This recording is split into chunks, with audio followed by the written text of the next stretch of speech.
یہاں ایک بات اور سمجھ لیں جس پر آگے گفتگو چل رہی ہے، وہ یہ کہ مفسرین کرام رحمہ اللہ تعالی بس اوقات بعض آیات کے تحت بعض واقعات نقل فرماتے ہیں۔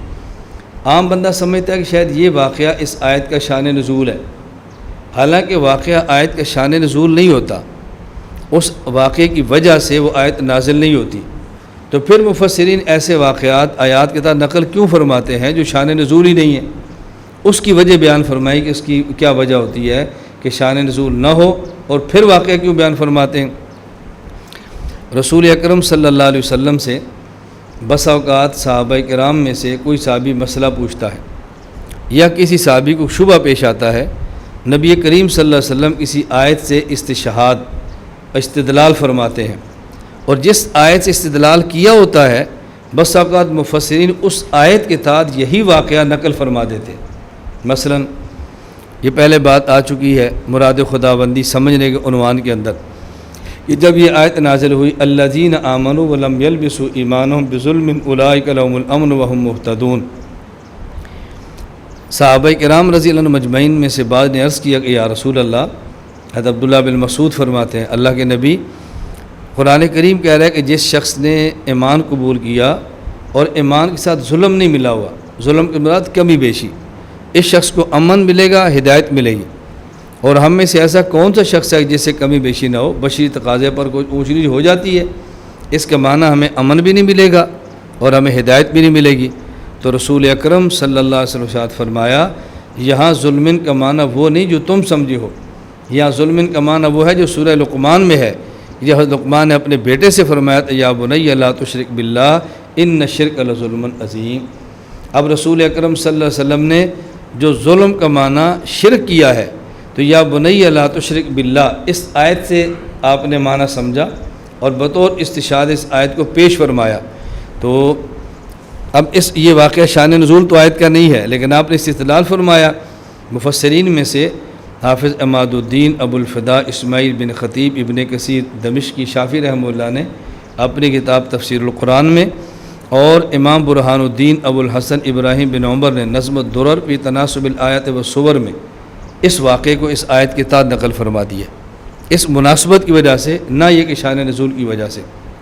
نمبر 2، بس اوقات صحابہ کرام میں سے کوئی صحابی رضی اللہ عنہ کسی آیت سے استدلال کرتا ہے اور اس آیت کو بطور استشہاد کے اپنے ایک موقع پر پیش کرتا ہے، تو مفسرین اس صحابی والے واقعے کو اس آیت کے تحت ذکر فرما دیتے ہیں، اس وجہ سے نہیں کہ یہ واقعہ شان نزول ہے، بلکہ اس وجہ سے کہ اس آیت سے فلاں صحابی نے اس مسئلے کو پر بطور استدلال اس آیت کو پیش کیا ہے۔ مثلا ام المومنین امی عائشہ رضی اللہ تعالیٰ عنہ فرماتی ہیں کہ من زعم انہ یعلم ما فی غد فقد اعظم الفریۃ علی اللہ واللہ یقول قل لا یعلم من فی السماوات والارض الغیب الا اللہ، کہ جو شخص یہ کہے کہ رسول اکرم صلی اللہ علیہ وسلم جانتے ہیں کل کیا ہوگا، اس شخص نے خدا پر بہتان باندھا ہے، کیونکہ اللہ فرماتے ہیں کہ اللہ کے علاوہ غیب کو کوئی نہیں جانتا، اور کل کیا ہوگا یہ غیب ہے، اللہ پر بہتان باندھا ہے۔ امی عائشہ نے پہلے مسئلہ بیان فرمایا کہ جس کا یہ عقیدہ ہو کہ اللہ کے نبی جانتے ہیں کل کیا ہوگا، اس نے خدا پر بہتان باندھا ہے۔ پھر بطور دلیل کی آیت پیش کی ہے قل لا یعلم من فی السماوات والارض الغیب الا اللہ، سورۃ النمل آیت نمبر 65۔ اب امی عائشہ رضی اللہ تعالیٰ عنہ نے بطور استدلال آیت کو پیش کیا ہے، تو مفسرین کرام رحمہ اللہ میں سے ابو اسحاق احمد بن محمد بن ابراہیم سالبی نشاپوری نے اپنی تفسیر الکشف والبیان میں، اور امام شمس الدین محمد بن احمد شربینی نے اپنی تفسیر السراج المنیر میں، اور امام ابو العباس احمد بن محمد بن المادی الفاسی نے البحر المدید میں اس آیت قل لا یعلم من فی السماوات والارض الغیب الا اللہ کے تحت یہ واقعہ پیش فرما دی۔ اب یہ واقعہ شان نزول نہیں ہے، بلکہ امی عائشہ رضی اللہ تعالیٰ نے اس آیت کو بطور دلیل کے پیش فرمایا، اس آیت کے تحت واقعہ پیش فرما دیا ہے۔ نمبر 3، بسا اوقات حضور اکرم صلی اللہ علیہ وسلم سے کوئی مسئلہ بندہ پوچھتا ہے، نبی کریم صلی اللہ علیہ وسلم اس مسئلے کا جواب دیتے ہیں، اور ایک مفسر سمجھتا ہے کہ اس مسئلے کا تعلق فلاں آیت کے ساتھ ہے، تو وہ رسول اکرم صلی اللہ علیہ وسلم کی اس حدیث کو اور اس واقعے کو اس آیت کے تحت نقل کرتے ہیں، جبکہ اس واقعے کا تعلق شان نزول کے ساتھ نہیں ہوتا۔ نبی کریم صلی اللہ علیہ وسلم سے سفیان بن عبداللہ رضی اللہ عنہ فرماتے ہیں کہ پوچھا، اور میں کہتے ہیں میں نے خود پوچھا، یا رسول اللہ حدثنی بامر اعتصم بہ، اللہ کے نبی مجھے کوئی ایک بات ارشاد فرما دیں جس کو میں مضبوطی کے ساتھ پکڑ لوں، ایک بات فرما دیں۔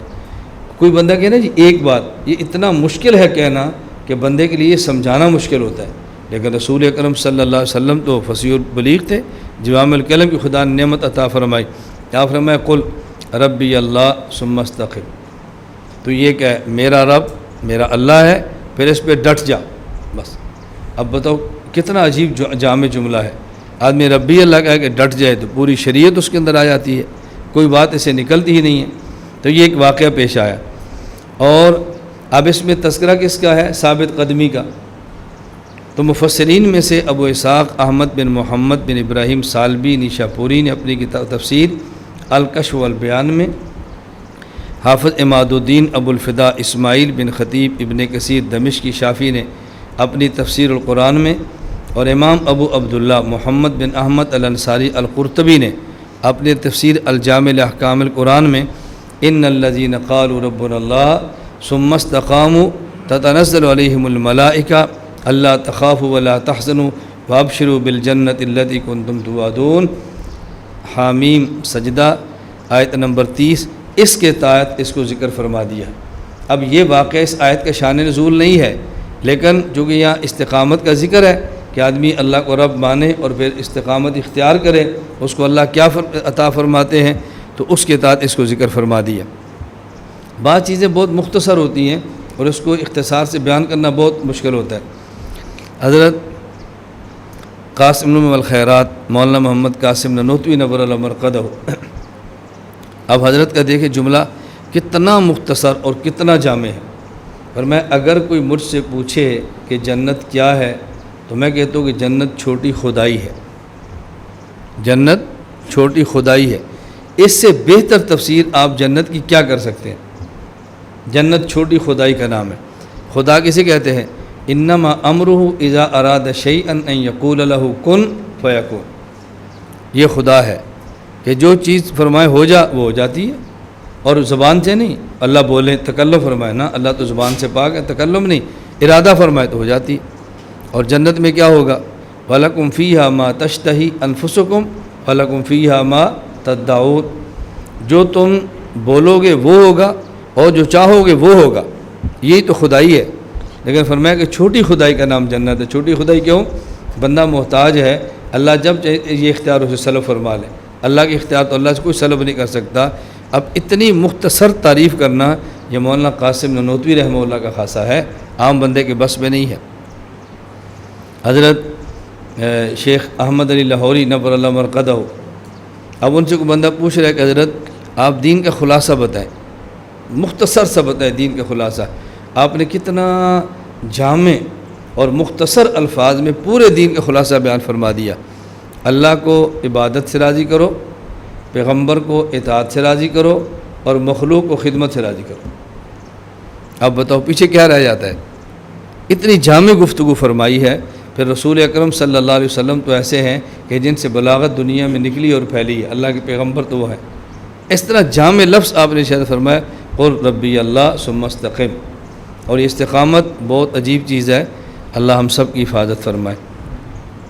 مجھ سے بس اوقات کسی جلسے سے فارغ ہونے کے بعد کوئی لوگ ملے نا، ان کو بیان پسند آئے تو دعا دیتے ہیں کہ مولانا صاحب اللہ آپ کو استقامت نصیب کرے۔ میں ان سے کہتا ہوں بھی یہ دعا بہت مشکل ہے، آپ میرے لیے یہ دعا نہ کیا کرو، آپ میرے لیے دعا کرو اللہ آپ کو عافیت عطا فرمائے۔ استقامت کی دعا نہ کرو، عافیت کی دعا کرو۔ میں نے کہا استقامت کا معنی یہ ہے جو میں نے بیان کیا ہے اس بیان پر پرچہ کٹے، پولیس پکڑے، پھر مارے، پھر جیل میں جاؤں، پھر باہر آؤں، اور جیسے مسئلہ اب بیان کیا ایسے پھر بیان کرو، یہ استقامت۔ اور عافیت کیا ہے؟ مسئلہ بیان کیا، اس پر خدمت بھی ہو، کھانا بھی ملے، شاباش بھی ملے، حوصلہ افزائی بھی ہو، عزت بھی ہو، اور پھر مسئلہ یہی بیان کریں۔ میں نے کہا استقامت بہت مشکل ہے، عافیت کی دعا کرو۔ ام المومنین امی عائشہ رضی اللہ تعالیٰ عنہ نے پوچھا کہ یا رسول اللہ اگر میں آج رات لیلۃ القدر کو پالوں، مجھے پتہ چلے لیلۃ القدر ہے تو کیا دعا مانگوں؟ اور میں اللہم انک عفو تحب العفو فاعف عنی، ایشا یہ دعا مانگا کرو۔ اس لیے استقامت عملوں کے بس میں نہیں ہے، تو میں تو اپنی بات کہتا ہوں بھی مجھے کوئی بندہ بھی دعا دے، استقامت کی دعا نہ دے، عافیت کی دعا دے، عافیت کے ساتھ اللہ مجھ سے بھی اور آپ سے بھی دین کی خدمت لے لے۔ رسول اکرم صلی اللہ علیہ وسلم پر بڑھاپا ہو گیا، اب پیغمبر کی آپ طاقت دیکھیں، نبی کی طاقت کتنی ہے، 62 سال سے اوپر عمر ہے، اور پورے سر مبارک اور داڑھی مبارک میں 20 کے لگ بھگ بال سفید ہیں، 62 سال کی عمر اور 20 کے لگ بھگ بال، اور وہ بھی آپ کی یہ کن پٹی یہاں پر ہے۔ تو صحابی کیا پوچھ رہے ہیں، یا رسول اللہ آپ کو بوڑھا کس چیز نے کیا ہے، آپ بوڑھے کیسے ہو گئے؟ آپ فرماتے ہیں شیبتنی الحوت، مجھے سورہ ہود نے بوڑھا کر دیا۔ سورہ ہود میں کون سی چیز ہے جس نے آپ کو بوڑھا کر دیا ہے؟ فرمایا، اللہ فرماتے ہیں فاستقم کما امرت، میرے پیغمبر ڈٹ جا، اس بات نے مجھے بوڑھا کر دیا ہے، اب کتنا مجھے ڈٹنا پڑے گا، کتنا مجھے احکام خداوندی پہ عمل کرنا پڑے گا، کتنا مجھے توانا ہو کر کام کرنا پڑے گا، بس استقامت نے مجھے بوڑھا کر دیا کہ میں کیسے استقامت کے ساتھ کام کروں۔ اور نبوت کی طاقت دیکھیں، 62 سال کی عمر ہے اور چند بال سفید ہے، یہ پیغمبر کی طاقت ہے، اللہ نے کیسی عطا فرمائی۔ اللہ ایک نبی کو 40 جنتی مردوں کی طاقت دیتے ہیں، اور جنت کے ایک مرد کو دنیا میں رہنے والے 100 انسان کے برابر طاقت دیتے ہیں۔ اللہ پیغمبر کو جسمانی قوت 40,000 مردوں کے برابر عطا فرماتے ہیں۔ اب دیکھو جو پیغمبر پر یہ اشکال کرتے ہیں کہ پیغمبر پاک صلی اللہ علیہ وسلم کی 11 بیویاں ہیں، ان کو تو اشکال کرتے تو شرم آنی چاہیے۔ جس بندے کے پاس 4000 مردوں کی طاقت ہو، اور ایک مرد کو اللہ پاک نے 4 بیویوں کے نکاح کی اجازت دی ہے، 4 کو 4 سے ضرب دو تو کتنے بنتے ہیں؟ 16,000۔ اس کا معنی کہ نبی میں 16,000 خواتین کی طاقت موجود ہے، اور وہ پیغمبر نکاح کرتے ہیں کن سے؟ 11 سے۔ تو خواہشات پہ عمل ہو رہا ہے، خواہشات کو کنٹرول کیا جا رہا ہے۔ حضرت سلمان علیہ السلام کے دیکھے بیویاں بھی ہیں، اور آپ کی بانیاں کتنی ہیں؟ سینکڑوں نہیں، ہزاروں۔